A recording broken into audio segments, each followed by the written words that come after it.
1 week after Mary Blackstock was selected as the District 4 Farm Bureau Woman of the Year, she suddenly passed away.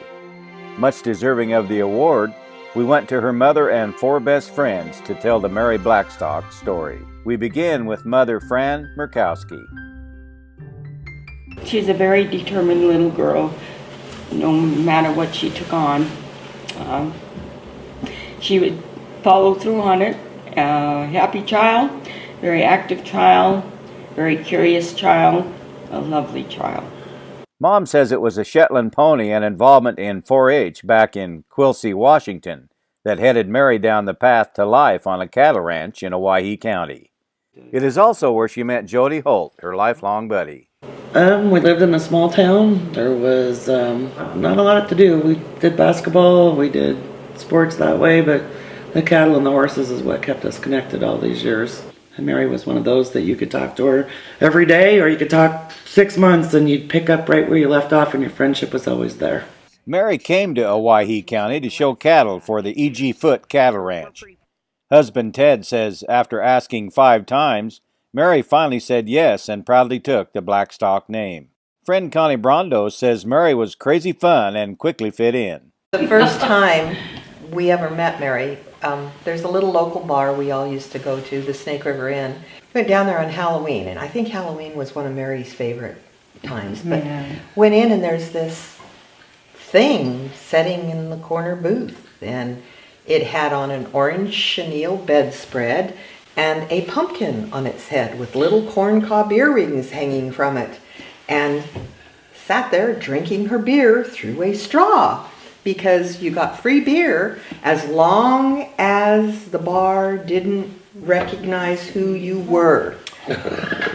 And so finally, she picked the pumpkin off of her head and set it down, and for the next 6 months, all we knew her as was the pumpkin lady is what we called her. And then found out later on it was Mary Murkowski. She worked for E.G. Foote, and that she got the nickname of Mad Mary Murkowski around there because she was so crazy fun. All right. On another Halloween, Mary came as a cowboy, and in Cowboy Country, not even her best friends knew who she was. Full mustache, and big hairy eyebrows, and the Cowboy hat. Yeah. I recognized the clothing. But not the person behind it. And Ted would never go out with us on Halloween. He always came as the Invisible Man. Neighbor Debbie Bass. Mary just kind of showed up in my yard one day, and we had mutual friends, and we just talked, and I instantly knew that she was going to be my friend for the rest of my life, and she was. Bass moved to Alaska for a while, prompting Mary to send her a box of, well, Owyhee County. I got a box one day, and it was from Mary, and I thought, what in the heck did she do? And it was full of sagebrush. She had mailed me sagebrush because she knew I was missing the smell, and we were. Mary was all about community. If there was a need for leadership, she filled the void. Jody Moose considered Mary her second mom. Mary was our 4-H leader for 30 plus years in our 4-H club. And as I started in as a 10-year-old kid showing beef, Mary was diehard, was all about teaching you the right way to do it the first time around. And, there was no sugarcoating anything. If you needed to do something, she told you to do it and how to do it. And if you didn't do it, there would be consequences.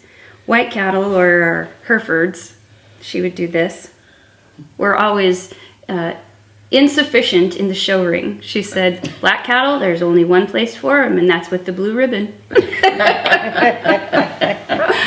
And the famous Wilson Butte 4-H Club Trail Ride, an event Mary staged on the Blackstock Ranch to raise funds for 4-H. It was crazy the amount of hours that Mary spent and the exposure that she gave the ranch. Some good, some bad. I mean, she said, gosh, Ted's upset with me because we've got people driving out in the pastures. But every year she would commit to organizing everything for our 4-H club and get the volunteers and get the donated items. And we had people from North Idaho. We had some people come up from Nevada. They had all heard about the trail ride. Mary also instigated the Rural Fire Protection District. Her efforts helped save life and property during the soda fire. Rural Fire Protection District, the group that the ranchers put together to help fight fire. I think she was one of the instigators in getting the ranchers around here involved in it.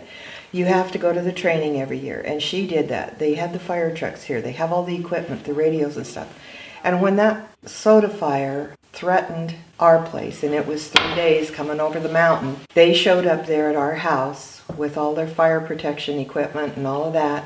She was there for everybody. She's lucky she didn't lose her life then, because they got kind of trapped in a whirlwind thing, and the fire actually blew over the top of them. Mary Blackstock, a wonderful friend, community leader, loving wife and mother, and in 2019, District 4 Farm Bureau Woman of the Year.